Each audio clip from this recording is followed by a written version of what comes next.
Okay, it's going. Okay, yeah, so we're going to go ahead and start. So hello, everyone. Welcome to the ISSTA 2022 Doctoral Symposium. My name is August Shi. I'm an assistant professor at the University of Texas, Austin, one of the co-chairs for this event. And Adia, you want to introduce yourself real quick?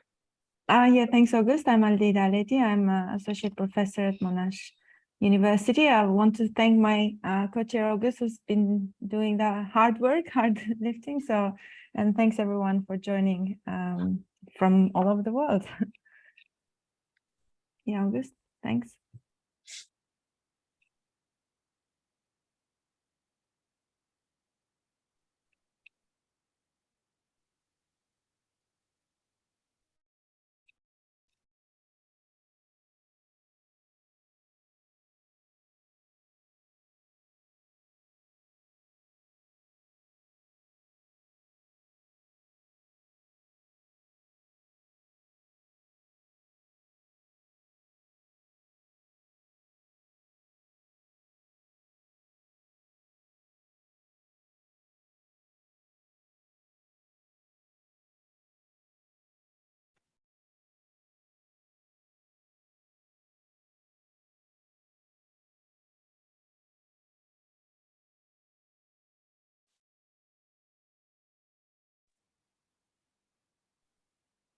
Can someone help if you lost me or August? I thought I was the one that lost connection.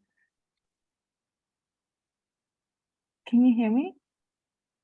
I can hear you, Aldeida. Okay, thanks, Marcelo. Okay, so we've lost August. All right, I thought you lost me because I'm in Australia. We have Australian internet, so I thought I was the one that was kicked out. Let me continue then. Okay, so I'm sure August is going to join soon. And I can see also more and more people continuing to join. And I hope that also August is going to join us soon. As August was saying, so this session is aimed to help graduate students with their studies, careers, both junior and senior, and we have August back.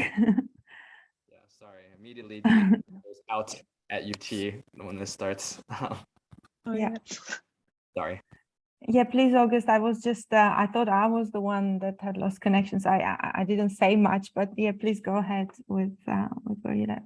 Yes, just in case, I'm gonna make you co-host as well, just so we don't lose out Yeah. on things, just in case. But yeah, so hi everyone. Yeah, I don't know where we left off, but welcome everybody. So this year our doctoral symposium is more of a format where we have session talks and we have panels, and with the main goal is to help essentially, as it's kind of a symposium for students, both junior and senior, on how to navigate the graduate school, how to have a good experience, and sort of what happens afterwards and what to expect.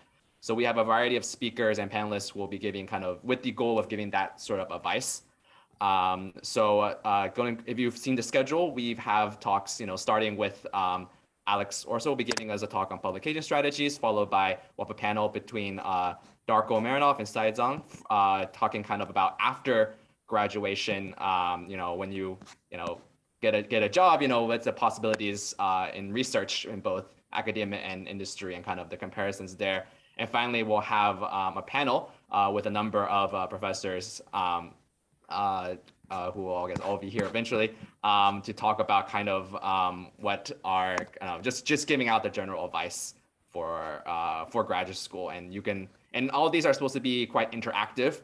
So please feel free to ask questions, anything you want to know. I'm sure everyone's happy to answer and help you with anything you want.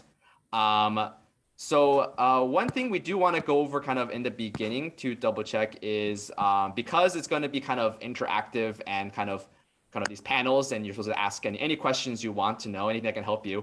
One thing we want to ask is, we are recording right now, but for the panel parts, kind of where we kind of ask questions, would people be comfortable with still recording?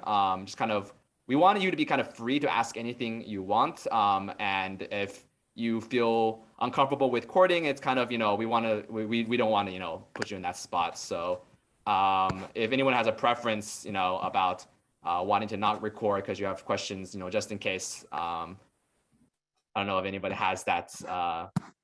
And as August said, we want, I guess, you to be able to ask questions that some may be, I guess, of course, being respectful, but at the same time, we want you to be free to ask the kind of questions that, are the most important for you. So, we'll be happy to stop the recording. At the what is the general view on this one?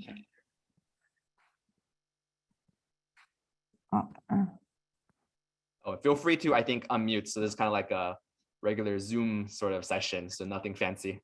Yeah, Alex was trying to say something, but Alex, we couldn't hear you. Alessandro, sorry. Oh, is he? I can't tell if he's talking.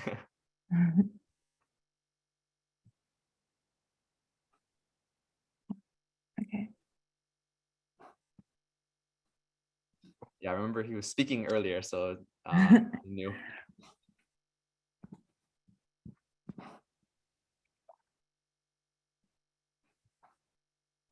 And no, we can't hear you. Okay, so maybe Alessandro is rejoining. So while that is happening, anyone else has any views on this?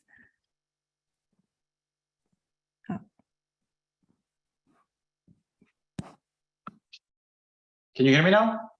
Yes. We can hear you. Can you hear us?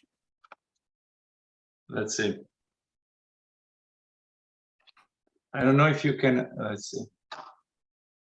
Yeah, we can hear you. Yeah, probably. Okay, I'm gonna try my headset in a sec to see. Now, I want to say that basically, this is typically the kind of session that don't get recorded, just because there's questions and answers, and the people might, they might realize after the fact that they have something they don't want to ask. So rather than saying, is anybody against me? I think you guys just shouldn't record this. And somebody might ask something that offends their advisor. You never know. It's it's a little delicate. So I will be for not recording this, and I think that would be safer. Fair enough. Yeah, that's perfectly fine. We will just turn off the recording by at that point, which is, I guess, in about an hour or so when that session starts. Okay, let me see if I can make my Bluetooth work.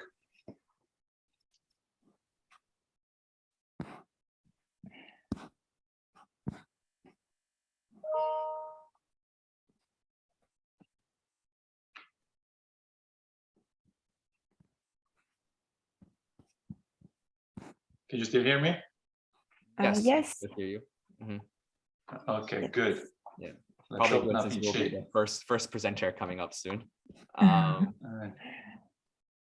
Okay, great. So now, August, we had also planned like a quick round of introductions for from everyone, but I think the numbers are going up and up. So I would suggest perhaps we can use the chat from now on if people want to introduce themselves and say hi and where they're from, which university, and even if they're comfortable, also their area of research, and perhaps we can start with the next session, August. Sure. Yeah. So we can go ahead, and if you're ready, Alex, we can start. I know, maybe a little bit early. I guess 5 minutes early. All right. Okay. So you want me to give a quick introduction to get things going? I'm fine getting started and giving myself an introduction if you want, whatever you prefer. Okay. I can give maybe a quick introduction. We're introducing Alex Sure. here. So yeah. So for our first session on publication strategies. I guess that's the kind of official title on the program. I guess we have I saw there was a different title for the presentation. But we'll be having Alex Orso be giving us a presentation. He's a professor in the School of Computer Science at Georgia Institute of Technology, Georgia Tech. His area of research in software engineering, focusing on software testing and program analysis, including development of techniques and tools for improving software reliability, security, trustworthiness, validation of these techniques on real-world systems. I guess a relevant note is that he's published well over 100 conference and journal papers. He's won 4 Impact Awards, 2 ISSTA Impact Award, actually, an ASCE Influential Paper Award, and IBM High Verification Conference Award. So in other words, with these credentials, Alex certainly knows, how to publish papers successfully. So we're really excited to hear from him on kind of his thoughts and sort of his advice on this area. All right, well, thank you, August, for the nice introduction. Allegedly, I should know that. So let me try to share the screen and see what I can say. Can you guys see my screen? Yes. Okay, and I understand that there's going to be a little bit of a, border, but let me see if I can get rid of that like before. Okay, so hopefully this will work. Oh, I'm getting a lot of echo. Okay. You guys can still hear me, right? Yes. Okay. Okay, so let me start, guys. I mean, I've done it before where you give a talk and after 10 minutes you get an email where they say that they lost you. So it's hard to get feedback because I don't see any face. Okay, so let me start. So first of all, this the title is a little different because title is research papers and other animals, and the reason for this is because this is actually an excerpt from a previous talk that was covering a broader set of topics, but I figured it was nice to provide you with that information anyways, which means that I'm not going to present everything, but I'm going to make all the slides available anyways, so you can get also the rest of the content. Okay, let me start with a quick introduction.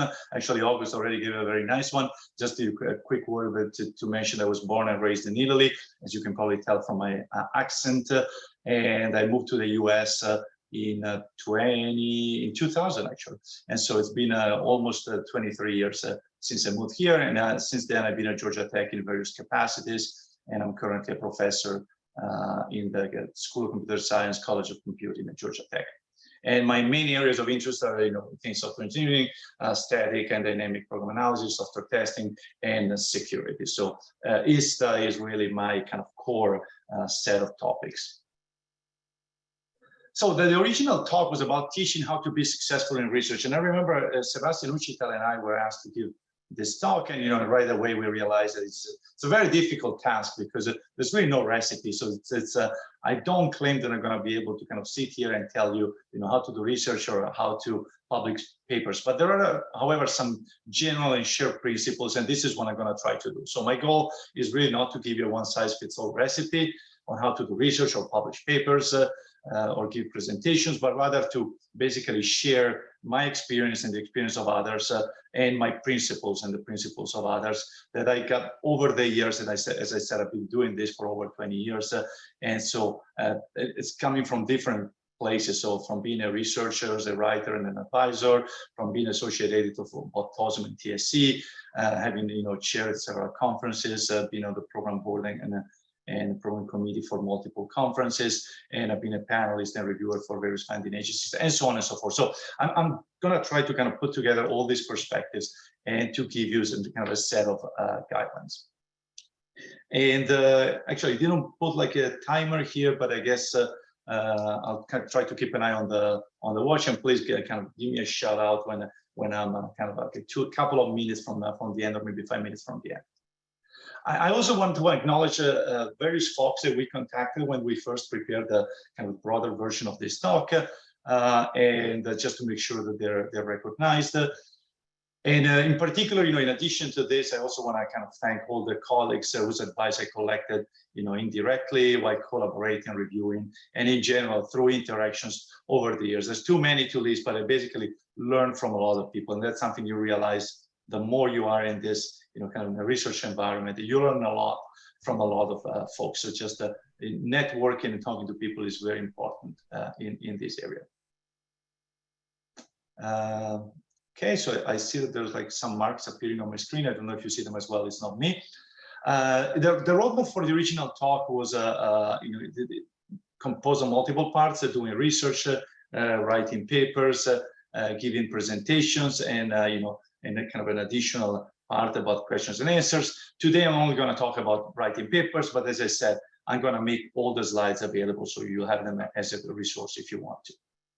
So I have here kind of a convenient skip button to get directly to the part on papers. And so in terms of, writing papers, the first thing I want to mention is the fact that writing papers, it's really a means to an end and not a goal. So I will discourage everybody from starting and basically considering writing papers in your final target. So don't think about publication first, because I think that kind of just puts unnecessary pressure and also kind of creates the wrong incentives. The main suggestions, like, do exciting research. And if you do that, the papers will come naturally. So papers should really be a byproduct of research rather than the other way around. On the other hand, I suggest that you do write early. So take notes, write, for example, progress reports. And the point is that writing down what you do helps assessing your work, and also, eventually might lead to a paper. So you're going to be able to maybe take parts of this and refine them and get them to a paper. It also helps you kind of avoiding doing the same mistakes over and over. The other suggestion I want to give is, is I'm not the first one to say this, but basically embrace rejection. I know that's not easy. It's a painful thing when you get the rejections, but keep in mind that all authors get rejections, so even the top authors. So everybody does, really. And unless your work is really kind of hopeless, which is shouldn't be the case in most situations, rejection is the path to acceptance. So it's some feedback that is given that will allow you to improve the paper. Also, please do not take it personal, brand reviewers. I have to say, and this might be a little controversial, but I'm a little put off when I see tweets or messages on social media about people complaining about reviewers and so on and so forth. So in many cases, if your papers get rejected, it's not the fault of the reviewers. Of course, you can be unlucky and you can get bad reviews, but very often it is because there were some shortcomings in the paper. So try to look at that in a positive way, and do use the feedback to improve instead of becoming bitter. It's going to happen throughout your career, no matter how senior or how good you are. And so just try to look at that in the right way. How do you use the feedback to improve? Well, maybe you'll need to do broader and more general results. You might need a more compelling evaluation. You may need a better motivational application or a stronger theory, and so on and so forth. So just use that and try to improve the papers. I also recommend to avoid the temptation of going for a lesser venue. So sometimes it happens that you get your paper rejected, you really want that publication, and you send it to a second, third, or fourth year conference. And I strongly recommend against that, because the point is that you're going to settle for less readers, less citation, and less impact. And that additional line on your CV can even have a negative effect, because some people will evaluate your work, will look at that and maybe kind of misjudge you because of the fact that you published in this additional venue. So just be very careful. And when you publish at an easy venue, this doesn't make the weaknesses in your work go away. And you might get the initial kind of immediate reward of getting a publication, but that doesn't really help you in the long way. And the bottom line here is that papers require a big effort, so you should really make it count instead of going for kind of an easier publication venue. And I'm going to give you a specific example of how rejections might help. So this is a personal experience, and I just omitted all the details, but it's a paper that was submitted at ISSTA 2019, and it was rejected. And of course, we weren't happy about the results. But what we did, we basically took the feedback from the reviewers, we improved the papers accordingly, and we ended up kind of publishing it at ISSTA, actually, of all conferences. The same the next year, so the next cycle, and we even got an ACM Distinguished Paper Award. So this is just to say that again, rejections are typically something that you can leverage in order to improve the paper and maybe get an even better paper down the line. Okay, now writing papers. One thing that is important to consider is the selection process. And I'm going to give you a kind of a practical take on this, and maybe a slightly cynical one. So the selection process, unless, I like what the title title says, it's like it's very far from perfect. And it's very far from perfect for a number of reasons. So first of all, you have limited space. So you have 10 pages in which you have to describe the work that maybe took you, a year or even more. There's a limited, amount of reviewers' time and attention that you get. So reviewers are always overworked.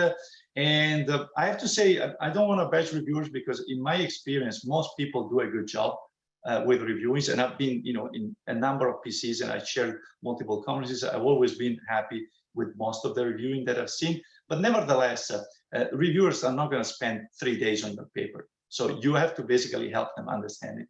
And here, just, as kind of to lighten the tone, this is a picture that Sebastian Uchita, with whom I was sharing the room at the conference, took of me while I was reviewing, quote unquote, a paper. So sometimes this is just to say you end up reviewing papers, late at night when you're tired and so on and so forth. So you really have to kind of write that paper so that it's helping the reviewers assess it in the right way. There's also, a problem with limited, different, or just wrong reviewers' expertise. You're not guaranteed that the people review your papers are going to have exactly the right expertise. And finally, reviewers are prone to rejection. We know that. So there's these venues tend to be highly selected. And finally, and so last but not least, this is a human process with all the kind of drawbacks that human processes have. And so what you have to do when you write your papers is to address the imperfections and try to improve your paper's chances of being accepted. So let's start with the first one. So what do you do about limited space, about the fact that you have just a limited amount of space to write your papers and describe your idea? So first of all, you should focus. So explain less, but without being superficial. So for example, you might start writing and you might realize that you got too much stuff to say. Well, one possible solution is you might have an extensive technical report and that is linked in the paper and that contains additional materials. In fact, what I suggest my students very often is that to start writing the paper, not worry about the space. And then in the end, if we realize that we have too much and we cannot cut it down to size, we might decide that some parts we don't put in the top, the main paper, but we just put in the technical report. And then we just refer the technical report in the paper. It's a little trickier with the anonymized submissions, but it's still doable. The rule of thumb also should be one paper, one main results. If you're writing a paper, especially on a long line of work, you might end up, having multiple results that you want to describe. So don't, fall into the error of the least publishable units, so breaking down your work too much. But on the other hand, don't also put like 3 or 4 main results in a paper, because sometimes you will get back those reviews that says, that the paper lacks focus. It's not clear whether it's trying to do this or that. So make sure that you have one main result that is self-contained and is good enough as a contribution, and write the paper in that way. What can you do about the limited reviewers' time and attentions? Well, the overall message here is that don't make the reviewers dig for your message. So write for your reviewers too. Make the paper self-contained and accessible. And there's nothing more frustrating as a reviewer than reading a paper and having to read 5 other papers or skim through 5 other papers in order to understand what's being presented. If your paper is maybe in a niche area, provide a background section, providing a section in which you give all the necessary information to understand the paper. And also try to make the paper accessible. So don't make it accessible only for the 1% of the reviewers that can really understand in depth your topic. So you have to try to kind of keep it at a level where at least a good chunk of the paper can be understood by anybody who's on the PC, within reason in your area. In the case of ISSTA, for example, that's easier because ISSTA is a more focused kind of conference. State your contributions clearly and upfront. And notice that many of these pieces of advice that I'm giving are fairly straightforward. It's the typical stuff that you hear it and you feel like, yeah, of course you gotta do that. But you'll be surprised by how many papers I review that violate this kind of basic rules.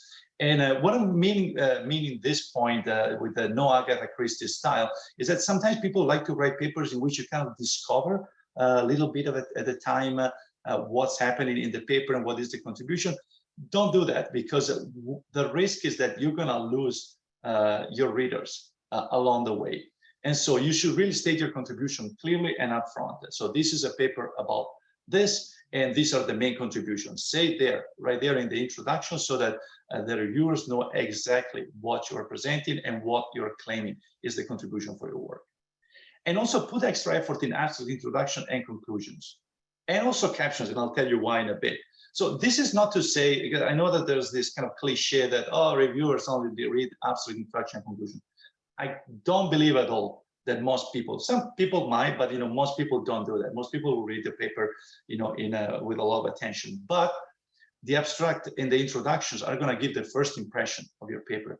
If you lose or if you upset a reviewer while they read the abstract and the introduction, you pretty much, your paper is a lost cause. So you got to get them engaged. You got to get them excited when they read this first part, and then the rest of the paper has to support that. But if you do a sloppy job with this initial part, then the reviewers are going to start with the wrong impression, and that's definitely not going to help your paper. And by the way, this also addresses the limited or the wrong reviewer's expertise, because if you get a reviewer that is not an expert, if you very clearly say what are the contributions of their work, even if they don't understand all the technical aspects, they'll be able to say, well, I can see that they made a good argument of why their work is important, why their work is new, and why it's better than what has been done up to this point. So you will have a happy reviewer, and you'll be able to kind of get them to be positive about your paper, even if they might not have exactly the right expertise for the paper. What to do about the reviewers proneness to rejection? So we all know that reviewers typically, no matter how many times that PC chairs will tell them to look for a reason for it to accept, they tend to be, because of our nature and the fact that we like to kind of the technical challenge of finding flaws, they tend to look for flaws in a paper. So what do you do in order to address this? Well, first of all, make a very convincing case for why the problem is important, hard and unsolved. And again, you'll be surprised about how many papers don't do that. So you read the paper and you feel like, why should I even care about this problem? So make it very clear. Why is important? Cite, you're solving, a specific kind of, you're identifying a specific kind of bugs. Mention numbers, figures, the amount of, the cost of these bugs. Different kind of technique, provide supportive evidence of why the problem you're addressing is important. Make sure to suitably validate your approach. So your validation should really support the fact that your approach is working and that, that the contribution is valid. Make sure to discuss and compare with the state of the art carefully. And I'll have a bit more about this, later on in the presentation. And also avoid sloppiness in the writing. And the reason for avoiding sloppiness is the fact that reviewers tend to look at your paper, and if you wrote it in a hurry and it's sloppy, they will naturally kind of make the connection that, oh, if the paper, is written as, in a sloppy way, probably the research was done in a sloppy way. So pay attention to details. It's important, and it affects the opinion of the reviewers about your paper. Okay, now a few writing, a few tips and tricks about writing papers. So this is a typical paper structures. It's not mandatory, but that's the way most papers are. And again, nothing particularly new here. You have an abstract, an introduction, the meat of the paper, which is the approach and the validation, and possibly some background discussion. And then you have the discussion of related work, the conclusions, acknowledgements, and references. So what I'm going to try to do is kind of try to give you a few tips on how to write these different parts. So first of all, for the abstract, there's different styles of abstract. I read abstract of very different ways, and there's not the right way to do it. But the point is to keep in mind is that this is the first impression that the reader will have about your paper. So both the readers and the reviewers, and also that it's used for bidding. So very often when I bid for papers, bidding is the process, in case you don't know, in which PC members will select the papers that they will like to review. I typically look at abstracts. Unless it's very clear from the title, the paper is something I'm interested in, I typically go through the abstract. And so that might, doing a good job with the abstract might get you the right reviewers for your paper. So put effort into it. Don't just put together a few sentences because that's something that you have to submit. The introduction, as I said, is a very, very key part of the paper. So what you should do for the introduction is, first of all, describe what is the problem that you're addressing. Why is this interesting and important? So the kind of things that I was saying before, provide figures if you can, provide supporting evidence. Why it is hard? Because you might have a problem that is very important, that is an open problem, but it might be very easy to solve. And maybe the reason why nobody wrote a paper is because, you know, people solved the problem and just didn't bother writing it. So you also have to convince the reader that this is not something that one can easily do just by doing it. It's also very important to say what's wrong with existing solutions. So you might be the first one that worked on that topic. And in that case, sure, you might not have much related work, but very often, in kind of in 99% of the situations, there is, you know, prior work, there is a state of the art. So you gotta very clearly state after you convince the reviewers and the readers that this is an important problem and it's a difficult one, why people haven't solved it so far. And you might say, well, some people did it, but they did it by making these very strong assumptions that limit applicability, or some people did it, but only in this context. So you have to really convince that, you know, the problem is open, or at least a part of the problem is open. And then, you know, describe why is your approach better? Why are you better? Why what you propose is better than what people have done so far? And then at that point, you can describe the key components of your approach. It's very useful also, I didn't put it here, to, if possible, to provide an intuition, your secret sauce, because reviewers like to say that. So what is the intuition that you had? What is the kind of the secret sauce, the secret element that you identified that allowed you to do better than other folks? So which indicates it's not just that you did it and therefore you solved it, but that you had that idea that other people didn't have. So try to isolate that sort of a bit, you know, key insight, a key intuition or key intuitions behind your work. And finally, how do your results support your claims? So why you claim that your approach is better, it's more efficient, is more effective, you know, whatever your claims are, you have to say why your results support it. So we evaluated the approach, and or we, you know, if it's a more theoretical results, it might be a proof, but typically there's an empirical evaluation of it. So you evaluated your approach and you showed that blah, that your claims are supported. And notice that the introduction is basically a mini version of your paper. So reviewers, after reading your introduction, this is actually an interesting input that I got once I was discussing this with you know, Yuri Broom from UMass, which was that they should decide whether they want to accept or reject your paper after the introduction. In the sense, if the introduction is true, then the paper will be accepted. And the rest of the paper is basically support for the introduction. So the rest of the paper is what describes the technique in detail, so it shows that you really did what you said you did, describes the validation in detail, so it shows that you really proved or, you know, provided evidence of what you said that you did, and so on and so forth. So think about the introduction really as the key that opens the door to acceptance, and then the rest of the paper as a support for the introduction. And notice that all of this has to be in about 1 page, 1.5 pages. So you really have to do a good job at the introduction. So in terms of writing, if you can tell a story, so it doesn't have to be a real story, but sometimes it's nice when you can say, well, you know, while working on this problem, we realized that there was this other issue, and then you kind of hook up to that. And just keep it flowing. So, and it doesn't have to be in what I did last summer story, in the sense that you describe all that you did, you know, one step at a time, but just to kind of provide a nice flow to the introduction. And then the basic rules are, you know, one concept per paragraph. So it might be useful to have motivating examples, and make sure at the end that you summarize your contribution for the reviewer. So make it very clear that these are your claimed contribution for the work. So again, don't let them dig for that. In terms of related work, and I realize I don't have too much time, but I'm going to try to go relatively quick here. Important to decide whether you want to put it at the beginning or at the end, and that depends on whether you need the related work in order to discuss your approach, for example, or not. I prefer to put it at the end if possible, because it kind of might disrupt the flow, but there are cases in which you might need it at the beginning. Very important, be explicit on the relation with your work. Don't just enumerate. There's nothing worse than reading a related work that is just a list of other work, and you have no idea as a reviewer what's the connection. So is that a competing technique? In that case, you might want to compare with it. Is that a complementary technique? Then just say it. They can be used together. It's an overlapping approach.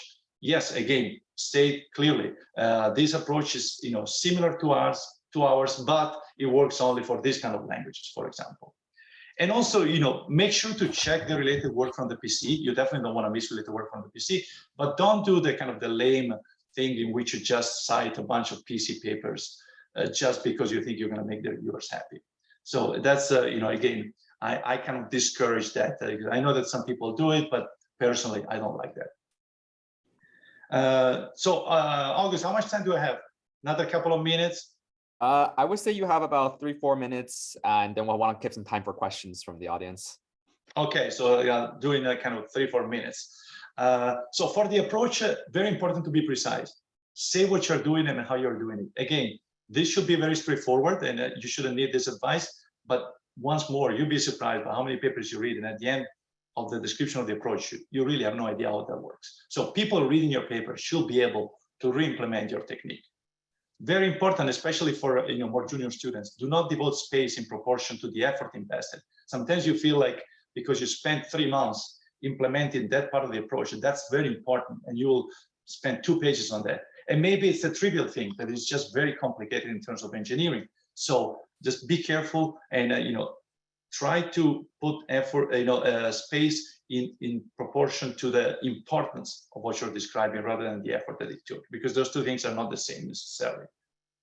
Be very honest and upfront about the limitations of the work. I think most reviewers appreciate that. So don't try to claim that your approach can do anything if it can't, because that will kind of annoy the reviewers, and that they might kind of get back at you for that. And if possible, very important, use examples throughout to illustrate the complex parts. I really like it when I read a paper and there's a part that's particularly complex, if right away there's an example that says, for example. And if you can do that with a single running example, that's perfect, because at that point, one can kind of follow that throughout the paper. And use the section titles, figures, and captions wisely, so that somebody who looks at the titles and the figures and the captions can really understand what's going on with the paper. For the validation strategies, they can be different from different papers, depending on whether it's a first of a kind or a well-trodden area. So you might need to do more or less comparison. It's also different in terms of based on the nature of the contribution, whether it's more theoretical, more practical. But typically what you have is like analytical versus empirical. And as I said, most of the papers that I see that I work on are really have empirical evaluations, comparative versus absolute. So normally there's a body of work that you're competing with, quote unquote, and then you want to compare with that. And if you can't, you should describe why not, because there's nothing worse than reading a paper, realizing there's a technique that is very similar, and you don't see a comparison. The reviewers immediately will say, you should compare with that piece of work.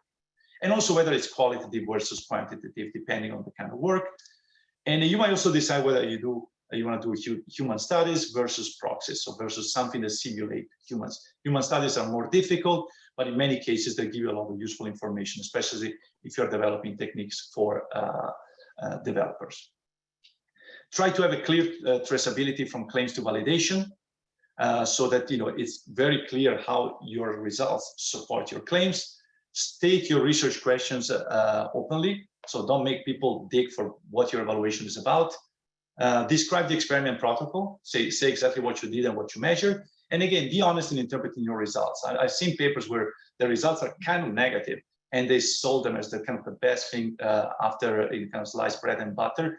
Don't do that, because that is not going to help you. So if the results are mixed, well, you can say it. You can say, well, it works well in some cases, it doesn't work well in some cases. Give it a positive spin, but don't overdo it. And also make sure that you list the threats to the validity, avoiding the boilerplate thing. Oh, you might need, the results might not generalize. So try to be, if you have actual threats to the validity, try to be, again, honest and accurate about those. And very important, release code and artifacts. Nowadays, it's almost a requirement, but I'm always really kind of turned off by the fact that that some papers, especially papers that develop tools, they don't release their code and artifacts. Conclusions, just very quickly. Try to make it more concrete and don't just repeat what's in the intro and the abstract. And if possible, discuss future work. And the future work doesn't necessarily have to be yours. You might say, based on our results, these are all the things that could be done. And other people could do it. In fact, the most successful papers are not the ones where you do all the work, but are the ones in which somebody gets excited by reading it. and they will go and do work based on yours. That's what I'm really gonna get you on the map and give you impact and visibility. And overarching advice, and then I'm done. Try to be self-critical. So try to read your paper from the perspective of someone else. Write for your audience. Make sure that you know what your audience is. Is that a broader audience or a very focused audience? You might have non-experts. Don't be sloppy. Try to understand what the conference community style is. If you're writing especially for a conference, that might not be the main one for which you typically submit. And if possible, I know that we're all kind of last-minute beasts, but if possible, get feedback from your peers beforehand. That's very valuable. If you can give it to other people in your group, other people outside. Just don't make the mistake. And I've seen it, and actually I've been on the other side of sending it to people on the PC. That's a big no-no.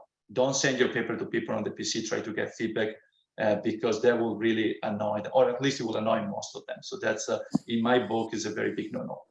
And with this, I'm done. As I said, there's many more slides. I'm going to make them available. And just to wrap up, there is no formula to writing good papers, but there's a lot of stuff that you can do right. Don't follow any advice blindly, including mine. So be sure to be critical and find what works for you. So it might be that you write papers in a different way from everyone else, but it works well for you, and that's what you like to do, and that's what, how you end up writing good papers that people appreciate. So feel free to innovate. And most importantly, this is actually an advice that I really love, and I've seen it from, cited from different people. Take your work seriously. It's very important, but try not to take yourself too seriously. You're not saving the world, and so try to act accordingly. And this is from Alex Trebek, and as I said, you can also hear this from people like Clint Eastwood, which might be closer to us. And this is all I have, and I'll be happy to answer any questions you might have in the little time that I have left. All right, thank you very much, Alex. I mean, we're all clapping our hands behind our screens. So yeah, now I guess it's time to open up this, the session for questions.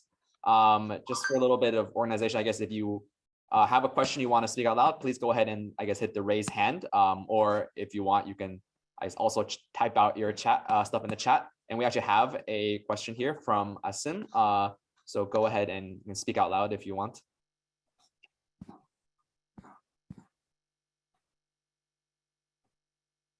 Or maybe I didn't see that. Was it a raised hand, or was it just the clapping? I saw a raised hand, but it might have been a byproduct of the clapping. Oh yeah. Adida, do you have a question? You have a raising your hand? Yeah, I did have a question. Thank you, Alex, for the wonderful talk. Great advice for our students. I was wondering, I think, given that software engineering is in a way a practical field, and many research involves developing tools, do you think it's important to include user studies in the paper, or that evaluate the usefulness and usability of the tools? So that's a theme very close to my heart. So thank you for asking the question. I'm not a user study kind of person, so I've done a few, and they worked out very well for me, I have to say, but they're very painful. And my advice in general for that is it depends. It depends on the maturity of the field. So if you're developing a new technique and there are ways in which you can make some assumptions and evaluate it without the user studies, by all means do that. But I always feel like once an area becomes mature, then you really have to start putting the tools in the hands of the developers. And particularly, some work that we did on full localization that was presented at ISSTA, we felt like the only way to really do that was to do it through a user evaluation. And I never learned so much from from writing a paper as I did in that case by actually having developers or student developers work with their tools. So I think the short version of the answer is if the technique is mature and there is a way to do it with a user study, you should do it with a user study, because that really helps, no matter how difficult it is, because we all know that it's much easier to run tools and do proxy studies than to do user studies. Yeah. Thank you. Thanks for that. No, thank you. Thank you. We can try to work in maybe just like one or two quick questions if people have them. I really would like, yeah, if, this is a good opportunity, especially for, if you have any questions, feel free to ask, I think.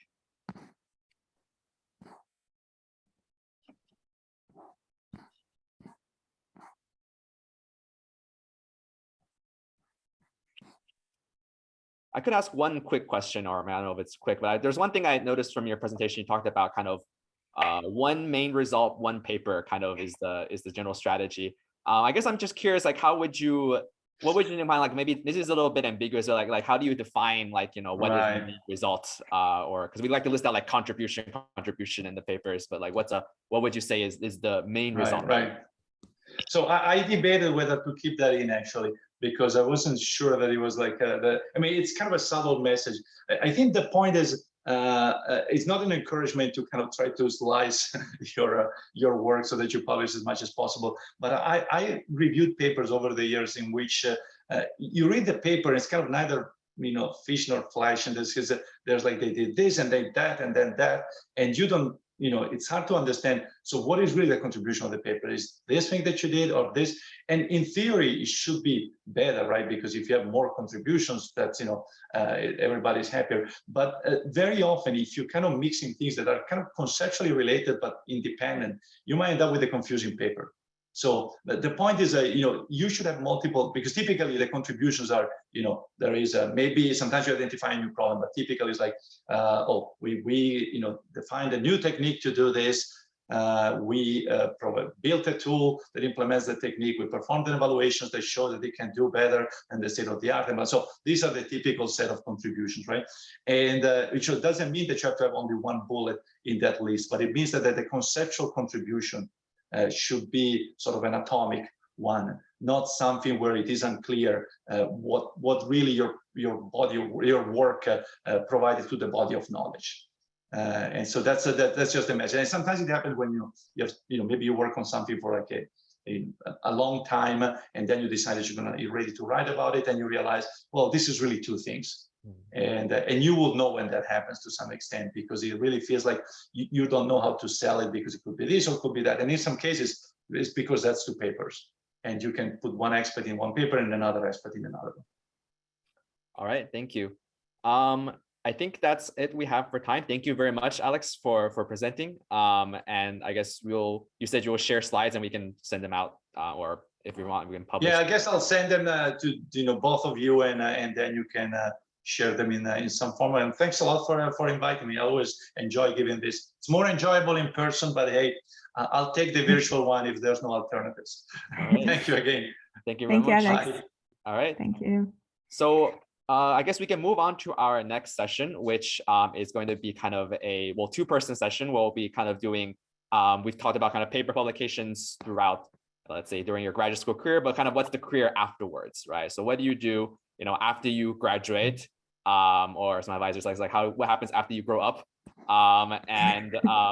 there's guys kind of the two paths we kind of said, like usually it's kind of high level, it's kind of research academia or research in industry. So we have two presenters, or kind of more of a panel to discuss kind of the career paths here, and it's going to be more of a kind of interactive discussion.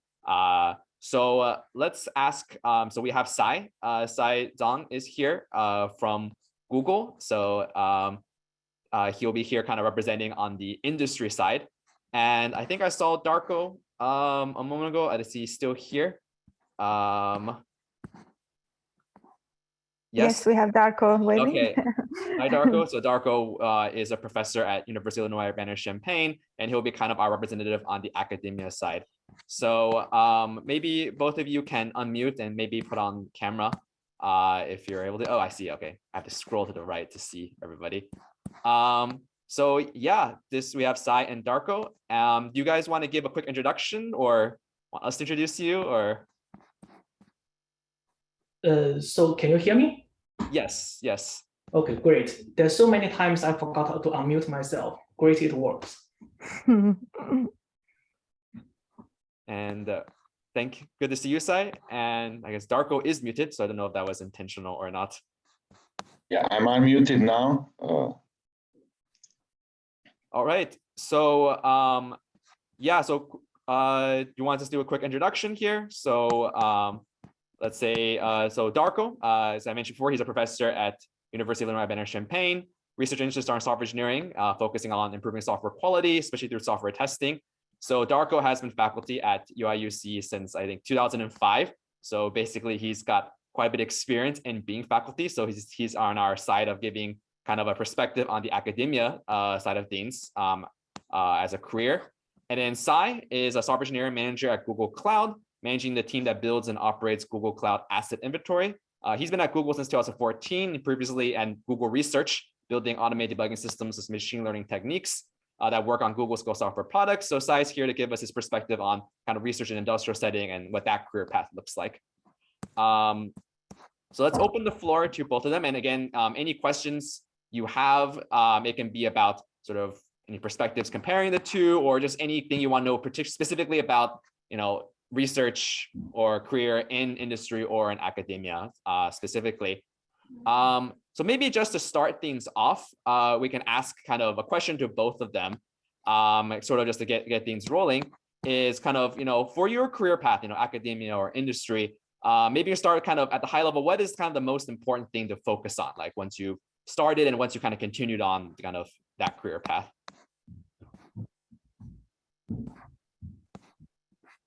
So August, who you want to go first? I think it's for both of you, but if you want to go first, that would be great. Okay, so thank you so much, August, for the intro. So apparently you know my experience better than me. So it's my great pleasure to be here. And so first, let me introduce myself again. So my name is Sai, and I'm an engineering manager in Google, and I manage several teams that build fundamental infrastructures to make Google Cloud secure.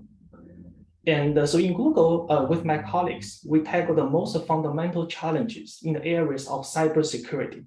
We want our customers can reliably run their workload on Google's cloud environment. And I got my PhD in software engineering 8 years ago from University of Washington. And ISSTA is basically one of my favorite conferences. Like many of the students here, quite a few years ago, I was one of you and listening to all kinds of exciting talks and get lots of good advice. And so today, I hope I can also offer some helpful tips and to make like from the industry practitioner's perspective. And so, by the way, all the perspective I'm going to offer are my own perspective. It doesn't represent Google's or Alphabet's. So Ox, I guess one of your question you're asking is like, why you choose industry versus other tracks? So I can share a few of my experience. So to me, I know like industry and academia, they are different kind of jobs. And for students here, I believe you can be very, very successful in either of them or both. So to me, the reason of choosing industry is a few reasons. First, the impact in industry can be more immediate.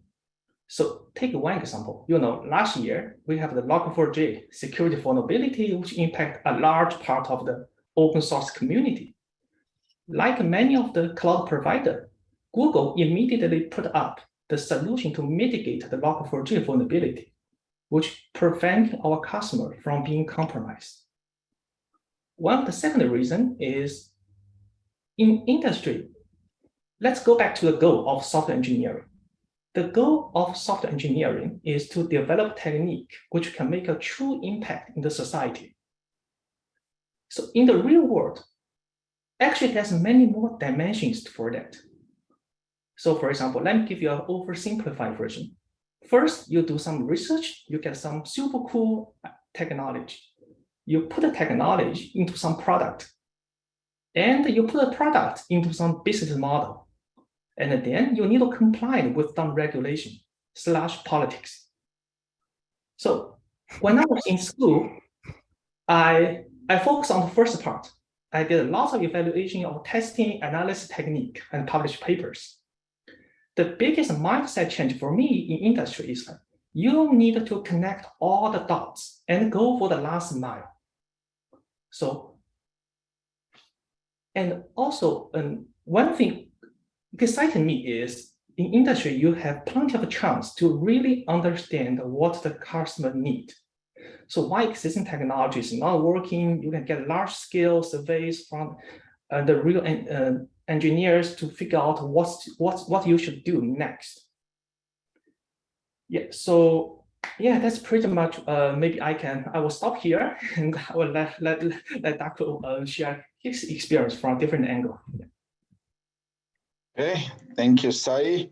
Yes, my name is Darko. I'm professor here at Illinois. I even have my shirt. Every day we have to dress in uniform. It's one thing we don't like about being professors. We have to be dressed in uniforms. Those who don't know, that's a joke. I don't know at what stage all these students are. Yes, so I've been a student also a while ago from 98 to 2004. ISSTA is my favorite conference. Used to meet in person. Unfortunately, now we have to do it online. Be a single track, so relatively small. You can kind of attend all the talks. It was also nice to review all the papers, like some of the other broader conference, you know, ICSE, ASC, FSC. We need those, but they're like rather broad. So I really enjoy ISSTA. I'm glad to be here.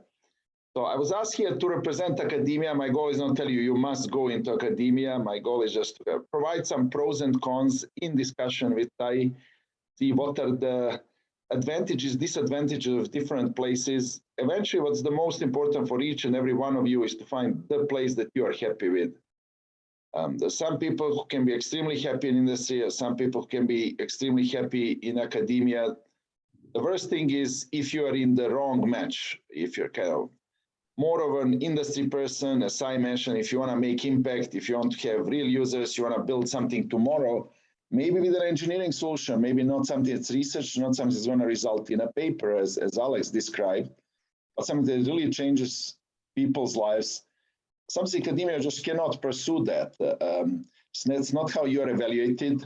They may not look into that, you know, did you build whatever, Instagram, so people can exchange, you know, pictures and like, okay, whatever, what's the research there? What's interesting? In academia, we don't necessarily value things like that. What they really want is research. And then kind of dually, there are people who can be more academics, maybe want more freedom, maybe are uninterested or unable to deliver the product to the end users. And may not be all that happy if they were in industry and required to work on something for a long time, to have the users and have real systems running, to, you know, babysit those systems, to keep improving on that, and so on. So really the most important for you is to find the right match. Now, I know I did not answer August's question. He asked what you should focus on once you get the job, but I think before you even get the job, you need to figure out, you know, which one you think is better for you. And maybe one thing that we can discuss is how do you decide on that? If you're, say, a starting PhD student, even a somewhat senior PhD student, how do you know if you prefer industry or academia? What are the ways to decide on that?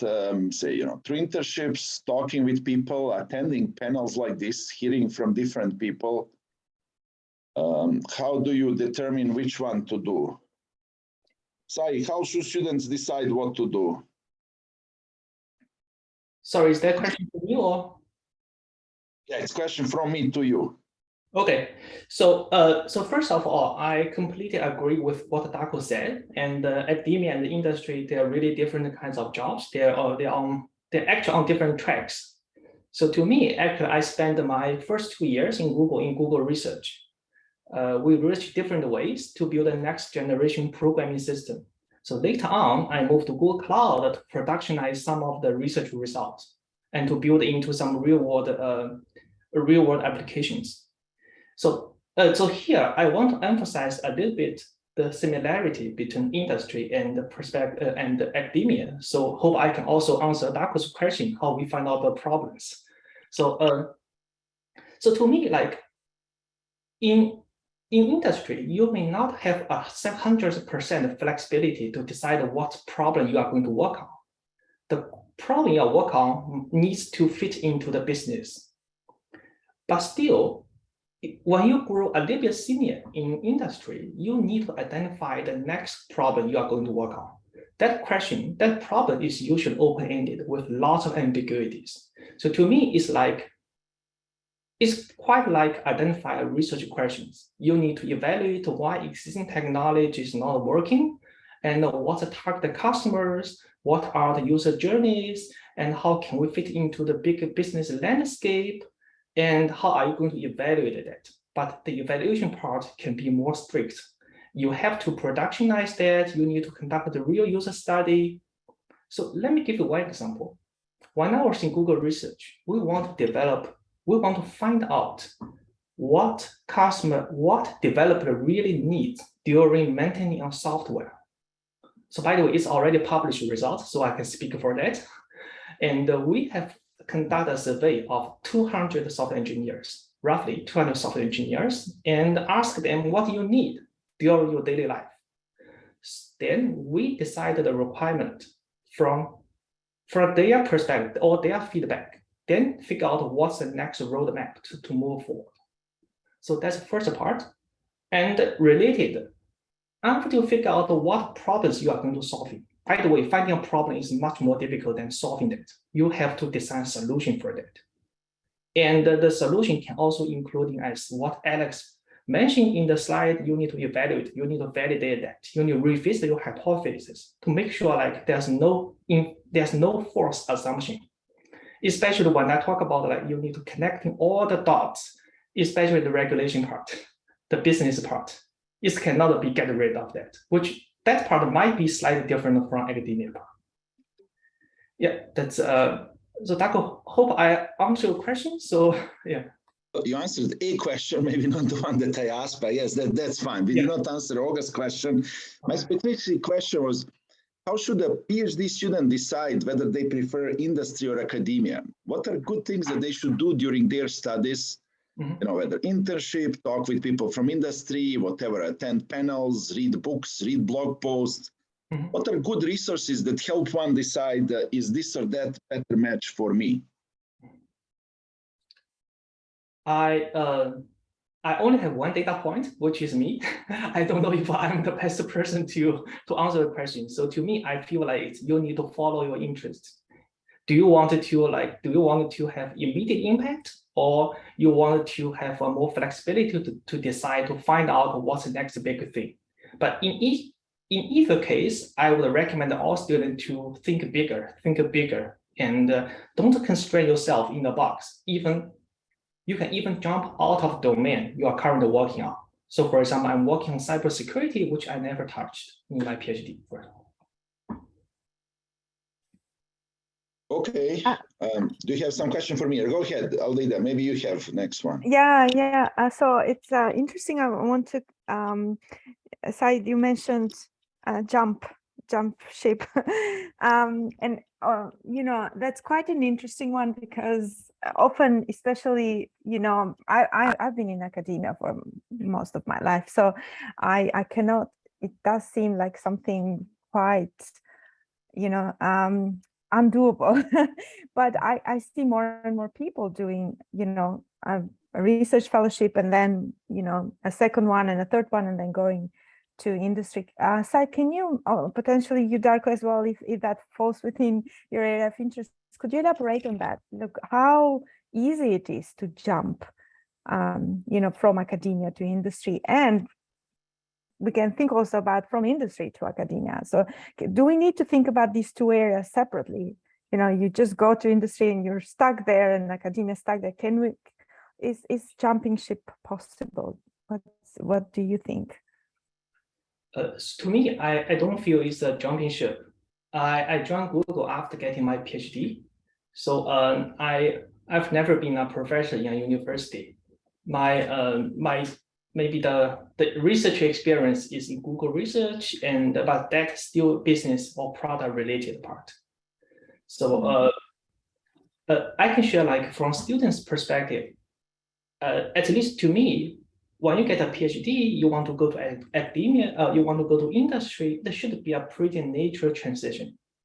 I saw many of my friends, and they are doing like they are taking the same route, and some of them are really successful. I can talk from the US perspective. There are some opportunities to switch between academia and industry. Honestly, most people remain in the same career forever, partly maybe because that's what they like and they chose what matches them. Partly maybe because it's not that easy to switch from one place to the other. If you want to go from academia to industry, if you're at some kind of middle stage, let's say after 5, 10, 15 years, you would really be expected to still make some technical contributions. Your technical skills may have atrophied, right? Once you're in academia, your main programming languages are LaTeX and PowerPoint. You just write papers, grant proposals, slides, things like that. You don't write code necessarily or write very little of it. You don't have time to maybe even test, debug, review. This is simply not what you do on a daily basis. But even if you could implement something in your PhD over time, you may just not be up to even the latest technology or anything like that. Of course, if you are already very, very well established in academia, you may be able to get some high-level management position in industry where you may not need to touch much of the technical things, or you're not expected yourself to be technical contributor, and you just lead some very high-level things. The other way around, if you want to go from industry to academia, the good thing in the US, there are a lot of openings in academia right now, and people are open to get researchers from industry, but you do need to have this research experience. It cannot be just you went into production, did something for 5, 10 years, say released something very big, you have billion users and so on, and now you're looking for a tenure track position where you'll be doing research. First, gonna start questioning that and say, again, for 10, 15 years, you were not doing research. Your research skills have presumably atrophied. And can you come back and do research? It's great if you want to come and work as what we call clinical professor or some teaching professor in some other capacity to bring that industry knowledge and to teach the new generations, to teach students, but not necessarily if you want to read research. So you really want to go from industry back to academia, you need to remain very active in research, to be there a researcher. If that happens, then there are opportunities. Again, most people don't want to do that. Academia pays less for those who don't know. Again, I'm comparing US. I really don't know about the other places. Academia pays less. It has also maybe slightly worse work-life balance, slightly better, depends on how you look into that. Academia, you have to work never and always. Industry, you can a bit, box out your time, and there's something for me. Maybe weekend is for me. I spend that with family. Yes, there's always work that we take home, whatever, laptops, smartphones, things you work remotely, even pre-COVID. But I would say at least maybe always the grass looks greener on the other side. I would think that people in industry have better work-life balance. And of course, clearly they have, higher salaries if you just go and look into that.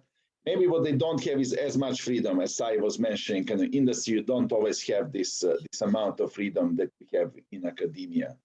Yeah, thanks, Darko. And I think, I'd like to pick on your point on the life-work balance that you just mentioned, because, that's an interesting one and an important one for many people, in particular if they are parents.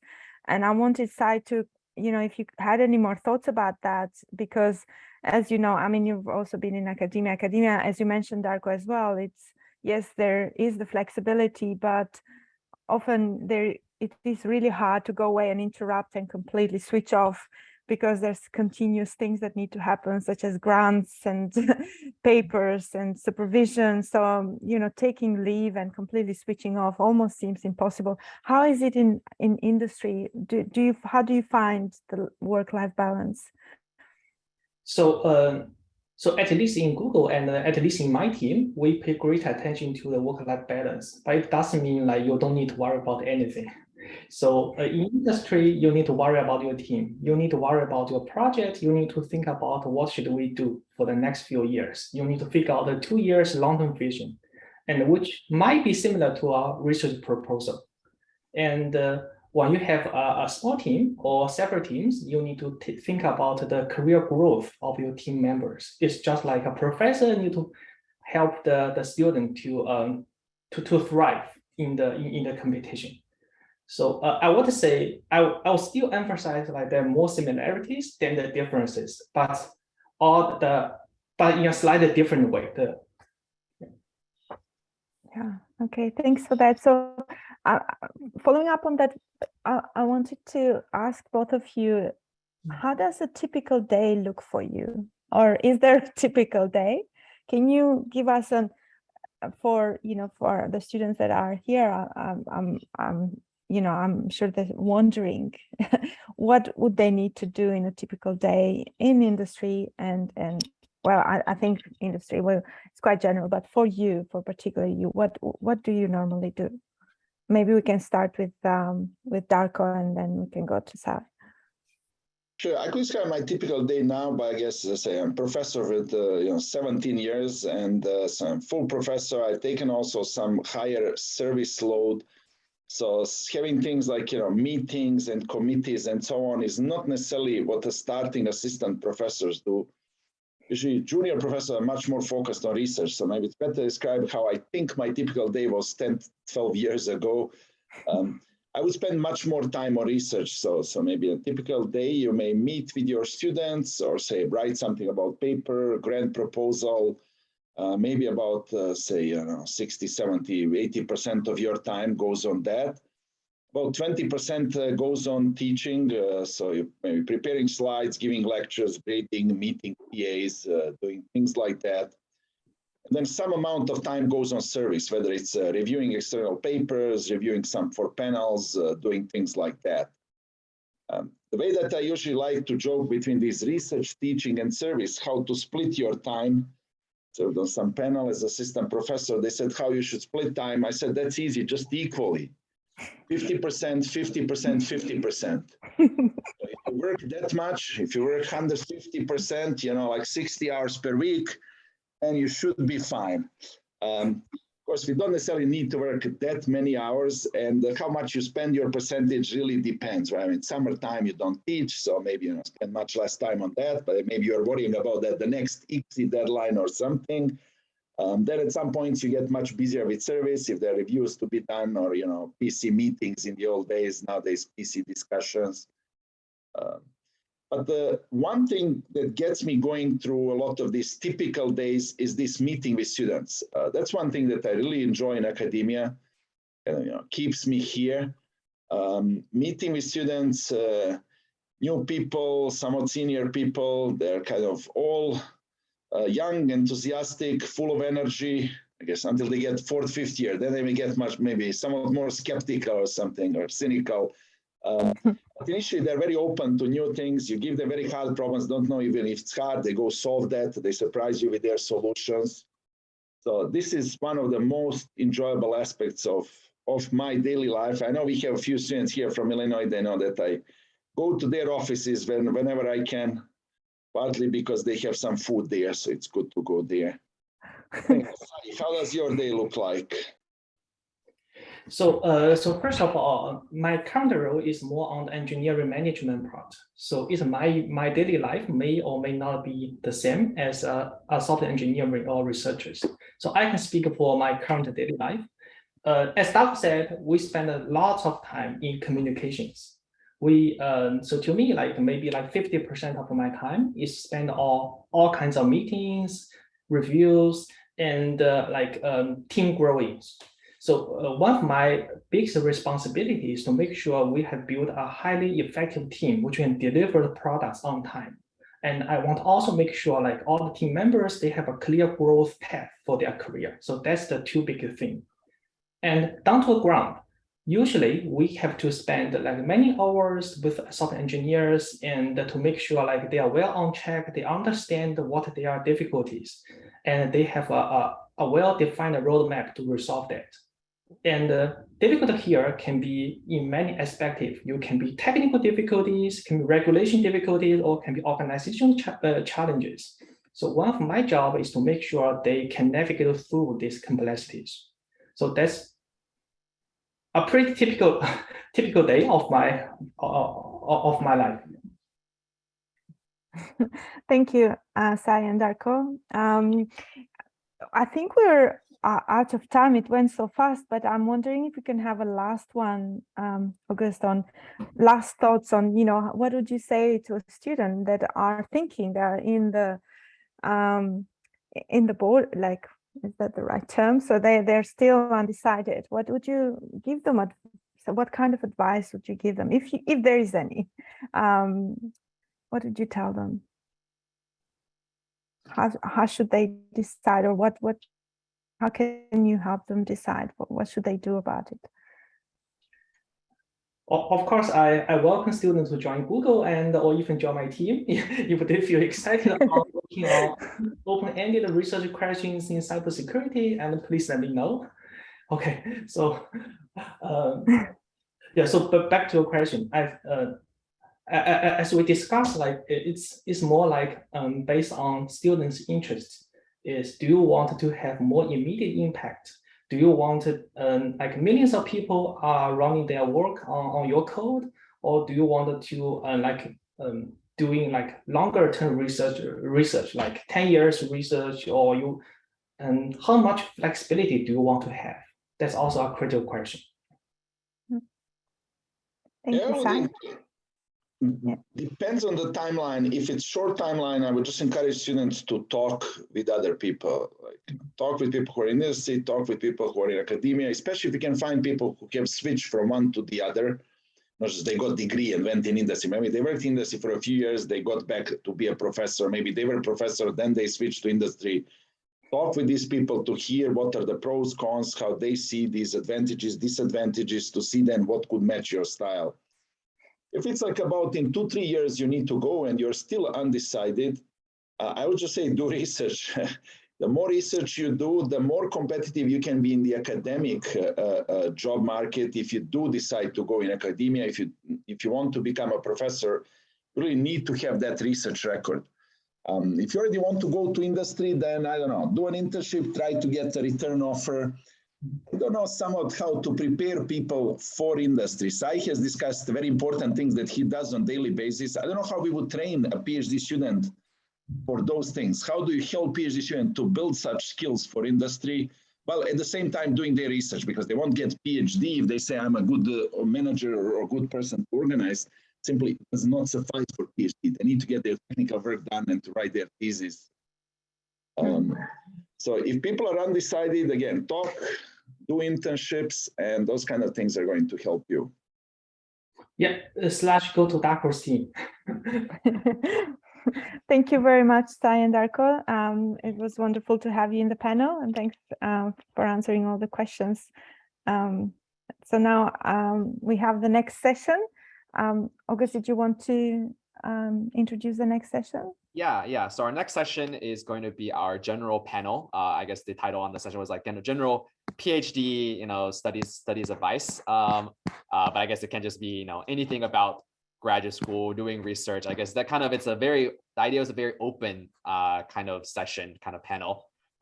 So let's get our speakers kind of on stage in a sense. So we're gonna have Marcelo,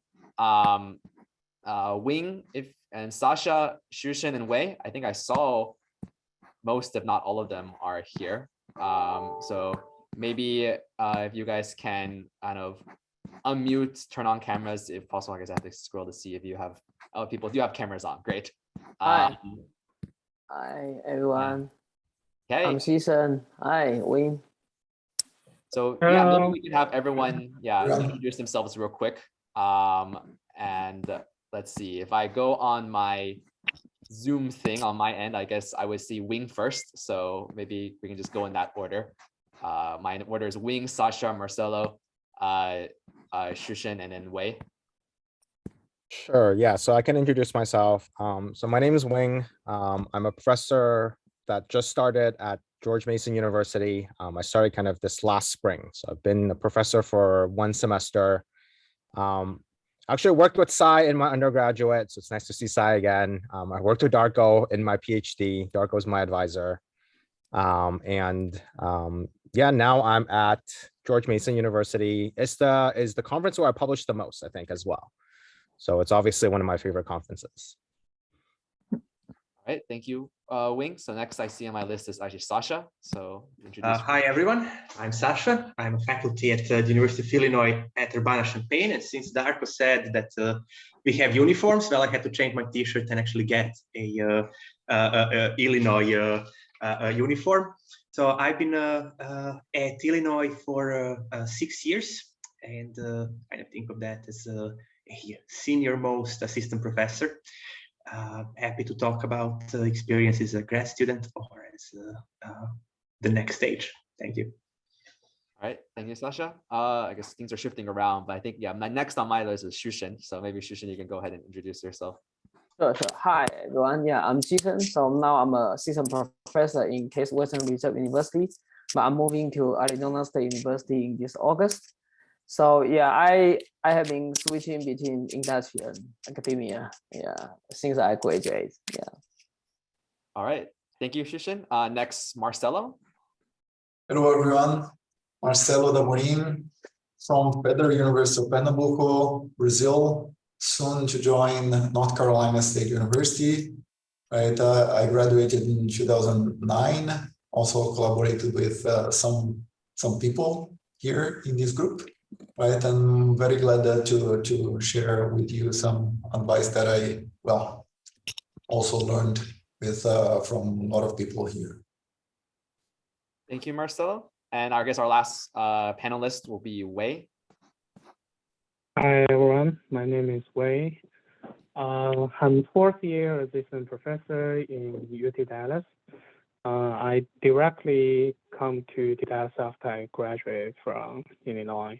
So I don't have any experience in industry, but plenty of them in academia.